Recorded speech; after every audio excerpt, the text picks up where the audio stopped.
Welcome to our channel. While Siri shortcuts are primarily for Apple devices, you can create automated workflows on Windows PC using alternative methods. Step 1. Download and install Shortcuts app alternatives for Windows, such as AutoHotkey or Microsoft Power Automate.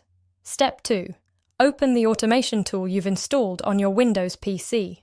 Step 3. Create a new workflow or shortcut by clicking New or Create. Step 4.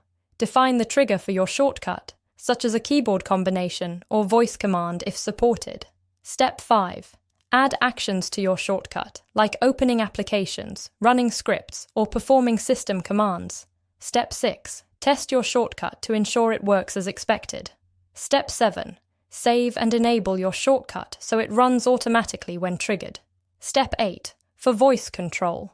Similar to Siri, consider using Cortana or third-party voice assistant software compatible with Windows. Don't forget to like this video and subscribe to our channel.